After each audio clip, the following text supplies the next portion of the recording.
If you've ever sat on the edge of your bed thinking, I can't do this alone, but then didn't ask for help anyway, you are not alone. So many of us enter motherhood with a quiet but heavy pressure. Be strong, be capable, don't burden anyone. But the truth, asking for help isn't a burden, it's part of your recovery plan. In this video, I'm going to help you understand why it feels so uncomfortable to ask, how to shift that mindset, and give you practical ways to get support without the guilt, shame, or over explaining. Let's talk about why it feels so hard to even say the words, I need help. From the moment we announce a pregnancy, the world starts praising our strength. You're going to be such a great mom, they say. And slowly, that praise turns into pressure. The kind that tells you you're supposed to handle it all, smile through it, and never drop the ball.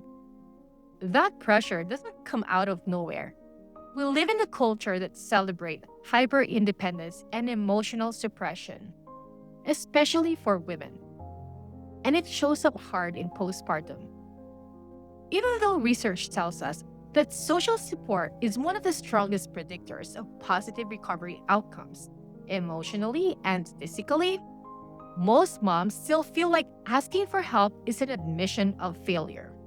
And for high achieving moms, especially those used to being the helper or the go to person, delegating feels foreign. If you've never needed help before, learning to receive it feels like learning a new language. Of course, uncomfortable and deeply emotional. But here's a reframe. Postpartum isn't a time to prove how capable you are. It's a time to practice being supported, right? Without the guilt. Asking for help doesn't make you less of a mother. It actually makes you a mother who heals smarter.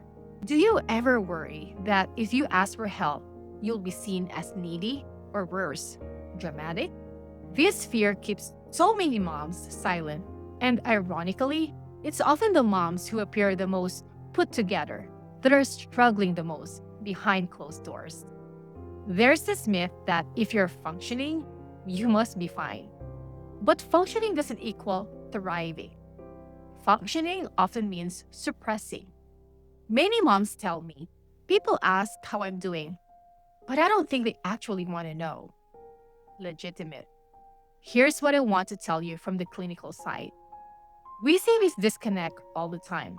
The moms who are struggling aren't the ones asking for help. They're the ones minimizing their needs. Again, research shows that unspoken needs, especially around mental load and caregiving fatigue, can contribute to burnout, depression, and even physical health issues. You don't have to be at the rock bottom to deserve help. Let's normalize asking before the crash. Asking is not a red flag. It's like a skill. And like any skill, it gets easier the more you practice. So, how do you actually ask for help without sounding like you're dumping on someone? Start by shifting from open ended hell to clear, confident requests. Vagueness creates guilt, clarity creates connection. Here's what the research around social behavior tells us: people are more likely to help when they know exactly what's needed and how they can succeed. That means being specific is kind, not demanding. So let's practice. Instead of saying, I need help, I'm overwhelmed, try saying this: would you be able to swing by and babysit for a couple of hours so I can sleep? Next, could you drop off a hot meal on Thursday, please? Another one. Would you sit with the baby for 30 minutes while I take a long, much needed hot shower?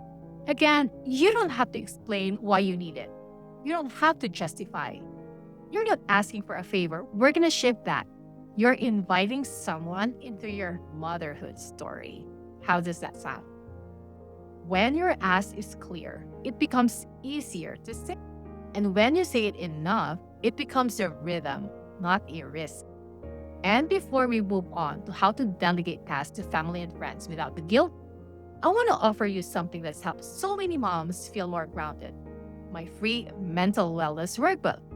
It's full of simple prompts and tools to help you check in with yourself, clarify what you need, and feel emotionally stable during these early weeks. You can download it below. It's totally free and it's made just for you. All right, let's get one thing straight. Delegating is not the same as dumping your responsibilities. No, not at all. Delegating is a form of relational trust. And in postpartum, it's essential. Your brain is literally managing thousands of micro decisions a day. That's mental load. And mental load wears down even the strongest moms. A study published in Maternal and Child Health Journal found that high mental load is linked to decreased maternal well being. Even if a mom is getting sleep and basic needs met, it's the weight of carrying every decision alone that exhausts us. Okay, well, you might think, but I don't want to ask someone to do it wrong. Okay, here's a mindset shift. Done imperfectly by someone else is better than undone on your plate. Get it? Start with the tasks that don't require emotional bandwidth. Can someone else order groceries? Can somebody else fold your laundry? Pack the diaper bag? Things like that. Give away control before you give away capacity, and you'll breathe easier. Trust me on that. Okay, some moms still don't want to give up that control. So, are you still feeling nervous about it? Start small then. You don't need to overhaul everything. Sometimes the first step isn't even asking, it's receiving. Let someone hold the door. Let them drop off the food. Say yes to that neighbor who offered to help. Every time you receive help, big or small, you send a message to your brain that you're not alone, that you are allowed to be supported. And that is a powerful rewrite to the "I should be able to do it all" narrative. Help isn't a sign you're falling, it's a sign you're human. And healing happens faster in a community. You don't need permission to ask for help. You need a reminder that you're allowed to, over and over again, until it feels natural. This isn't about being weak. This is about being wise. The strongest mothers are the ones who know when to raise their hands and say, "I can't do this alone." And "I don't have to."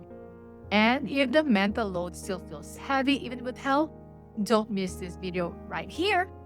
It will walk you through practical ways to feel more grounded, even on the hard days. Go watch it next.